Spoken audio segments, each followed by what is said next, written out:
Hi again, I'm back with the sugar cell in parallel.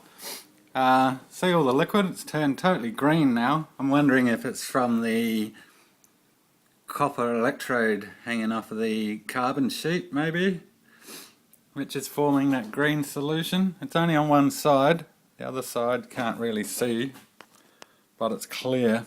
And a strange thing's going on here with this cell now. It's about 5 weeks for the cell, and it's gone to 1 volt. It was 0.6 volts for 4 weeks, and in series it will run the blue LED, which is a 2 volt LED, for 20 hours, but the little motor there in its current state seems to, for an hour's charge now, it doesn't do the 4 hours at 20 milliamps. It seems to deliver a lot more milliamps, but only runs for around half hour on a charge. So I'm not sure if the cell's actually improving or on the decline. So I've got the power set at 10 volts. It does take a 10 volt charge now without any sort of, well, that might have wrecked it probably, because I was charging it up at 5 volts and then I thought I'd try a 10 volt charge, and after the 10 volt charge it sort of doesn't hold its charge as long. But also, in saying that, it also now holds a charge for 24 hours without being used, and it will run that little motor for 10 minutes after 24 hours of idle on an hour charge, where previous it wasn't. So I'm quite happy with the voltage now. It's only Epsom salts, aluminium and a carbon plate with some gel crystals in between the two layers. I'll let it charge and I'll show you what I mean. We'll give it about 10-minute charge.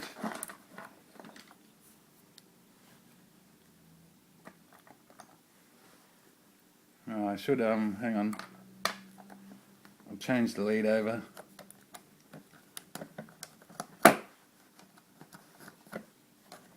Right, I've got it on the 10 milliamp. I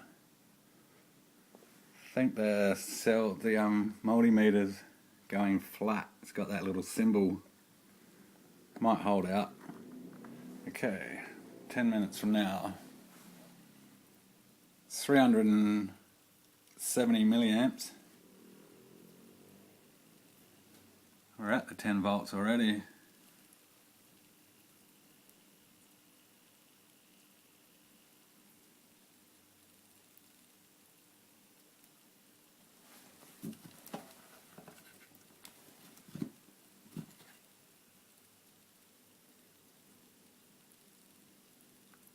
Alright, I'll get back after the 10 minutes. Okay, it's been 10 minutes, we're at 10.55. That's the charging voltmeter. It's probably nearly 11, maybe it is 10.5, hard to tell on that one. The liquid is forming thicker gel as it charges. That's the sound it makes.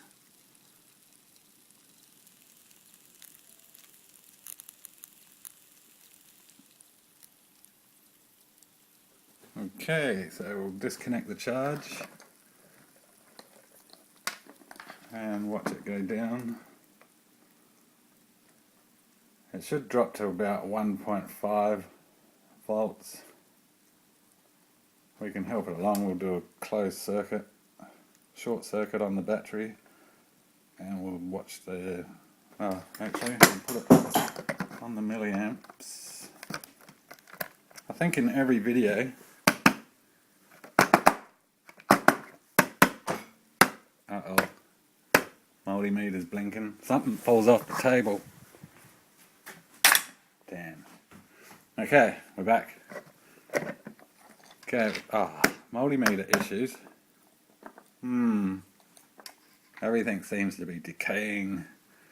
Alright, short circuit after a 10-minute charge on 10 volts. We're we're at 64 milliamps, and we've dropped to, bounced back up pretty quickly then. We're about 1.8 volts on parallel cell from Epsom salts, bit of manganese dioxide, manganese oxide in some kitty litter gel. No, not kitty litter gel, nappy gel. The crystals out of nappies. Okay, so we'll hook up the little motor test load. Seems to draw 39 point something milliamps. Voltage does drop a bit. Probably only run that for about 10 minutes, I'd say.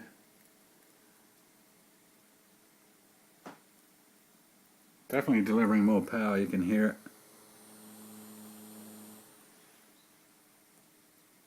But not for as long. It was doing round about average of 20 milliamps for 4.5 hours on an hour. Doesn't do that now. But it does run the blue LED in series for 20 hours after a charge. I'll hook that on. I'll connect it in series in a minute when this motor stops. It still has some charge.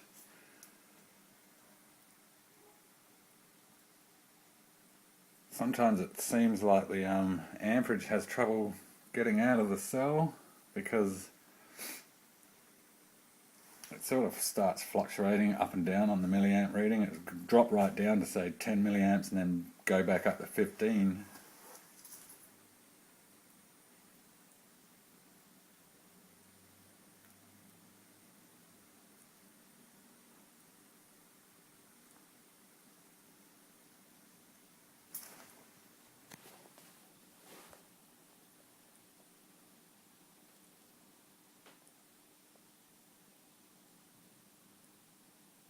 Actually still makes that bubbling sound.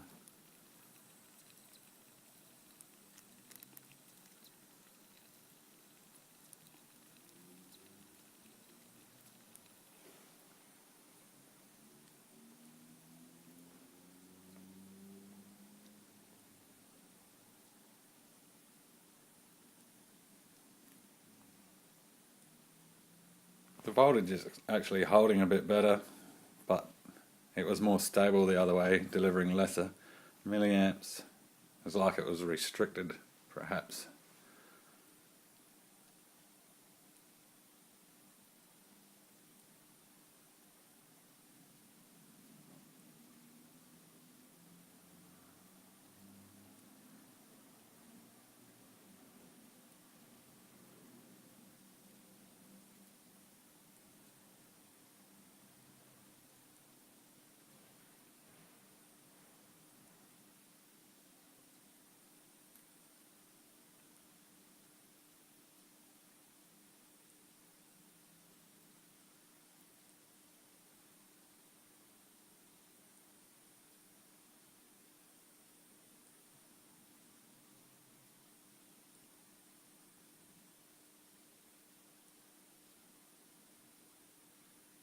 Actually, this probably will take an hour.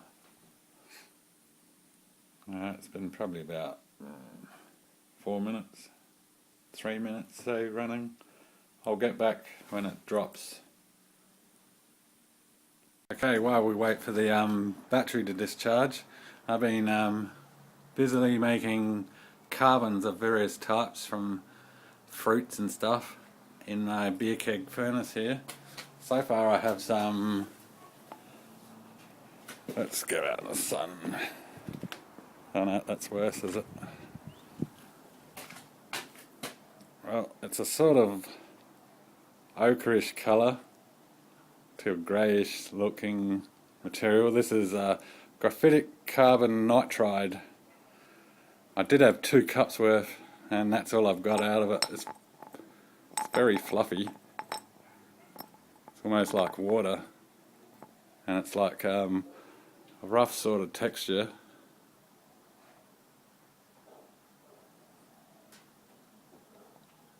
See it float around. I got some ball bearings in there. I was grinding it up. I also have some banana flesh. That's the bit you eat out of the banana. That's turned into a real nice grey graphite looking material. So I'll just take the lid off.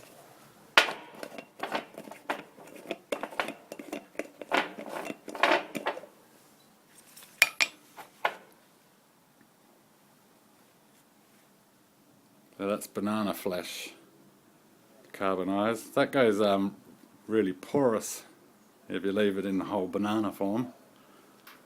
My banana skin sort of didn't work. It's sort of like banana skin ash. The lid off the coffee tin fell off halfway through. That was like about 8 banana skins, so it's only like 2 teaspoons left in there. I also have some activated sugar carbon. This is the same stuff that cell was made out of, but I soaked it for a week in caustic soda and then refurnace it after a wash, and that's turned into a nice real silvery graphite colour. This could be potentially okay. I'm weighing up the carbon nitride and the sugar carbon activated, and I have some graphene. I think that's what was that in? Oh yeah, I put that in the blender with acetone and some soap and blended it away for about a week, and I left it sitting in there and gave it some more blending, and that actually come up nice and fluffy looking.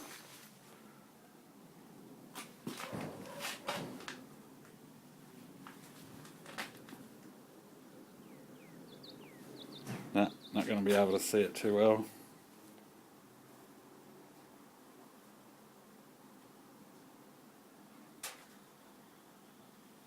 And harvest some more manganese dioxide. I actually soaked it, washed it, soaked it, washed it. That's all ready to go. That was 4 batteries, old batteries worth. I collected their electrodes for maybe making some electrolysis graphite. Yeah, and what else we got? Oh yeah, got a bucket of iron oxide going. Oh, that's some more bananas. That's my bucket. It's got a little bit of salt water in it, not too much, and a lot of iron. The iron comes from this rusty tank. As you can see, I've taken all the top layer off and harvested a fair bit of it. That stuff's already iron oxide. So it comes out like this. I've been playing around with it in the jar with a magnet.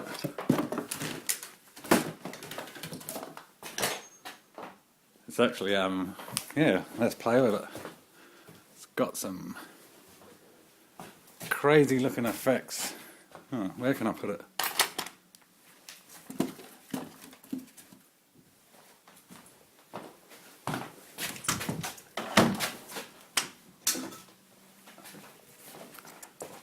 Scrapped microwave oven magnets.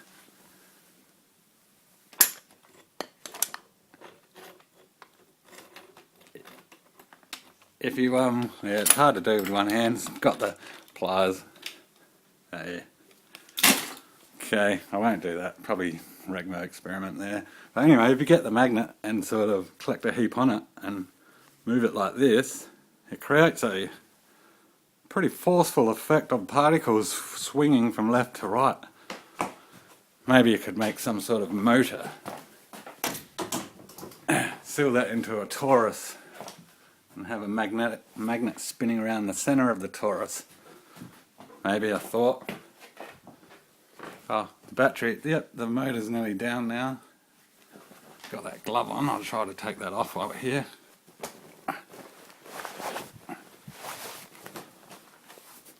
Okay. Right.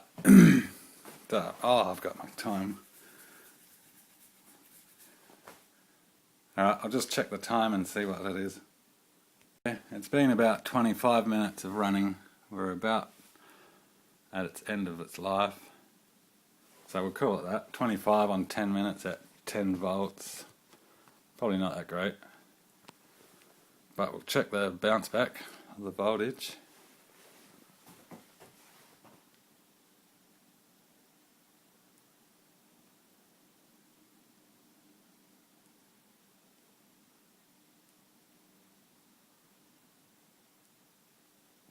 Okay, and I reckon after a little bit of a pause there, it does have a little bit left to rerun the motor. It was down to 11 milliamps, now it's back to 17. So I reckon there's still a chokehold going on electrons flow. So, there you go, bounces back to, what was it, 1.3 or something, or 4.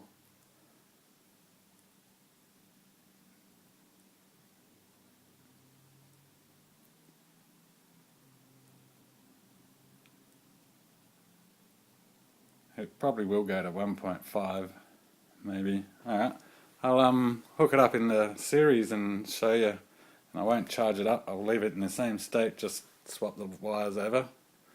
Might be able to do it with one hand. Oh no, I'll get back, it'll be too hard. Alright, won't be long. Alright, it's in series. Positive, negative. Negative and the load. Okay, it's still bouncing up at the moment, but it will run the LED.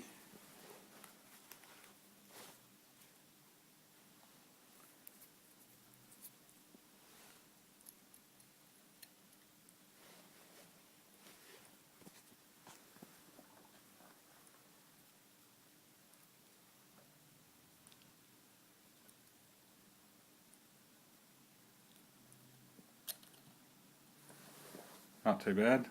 2.7 it dropped, 2.6. In this discharge form it will run that for 20 hours and that will drop down to around, I think I stopped it at about 2.3. It could have kept going down to 2, but I thought, well, what's the point? 20 hours. And 1.8 milliamps. Don't forget, we just ran that motor for about 25 minutes. The LED does stop working once that drops down to past 2. So, I'm not quite sure what to think of this little cell. When I originally put it together, it wouldn't have that. It didn't have that much voltage on the series, and this is like tripled its voltage. Yeah, but it's not sustainable because if I hook up the load, voltage drops pretty quickly.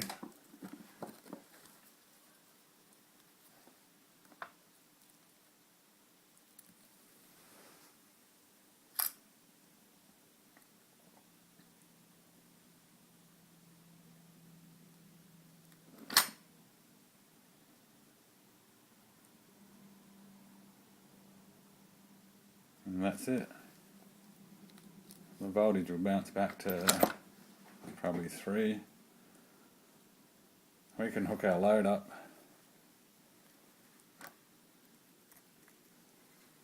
Not quite. Or is it not earthed? That's sort of coming up the specs. It's getting brighter, I'd say. Voltage is increasing with the load. That's funny.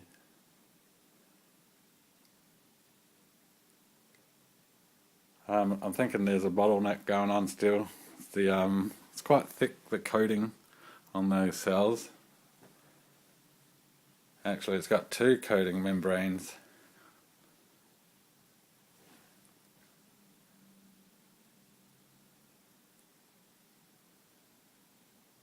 I only got 0.3 milliamps.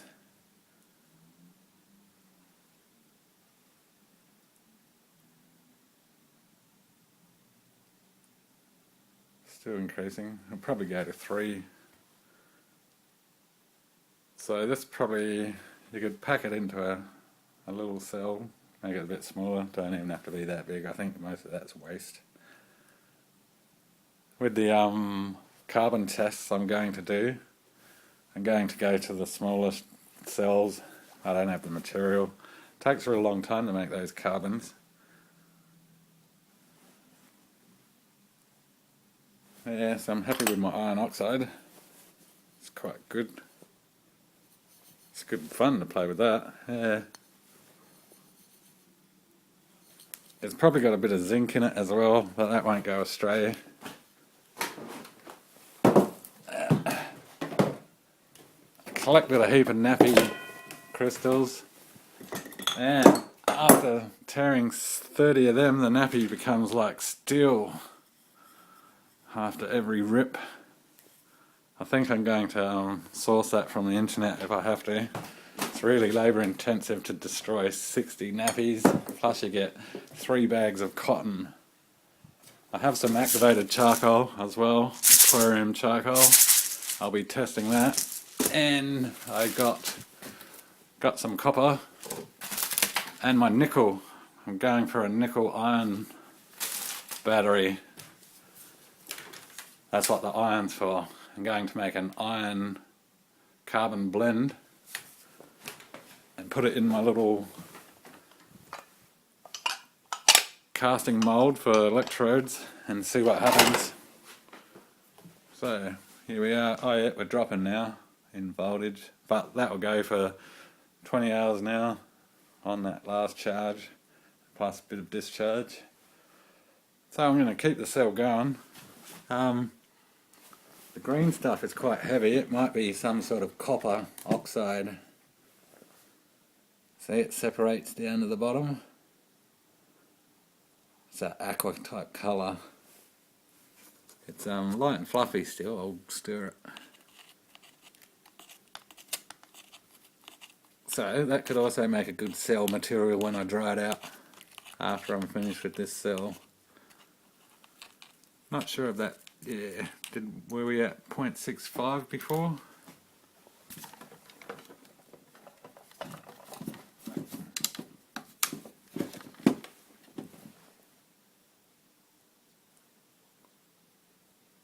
Alright, thanks for watching.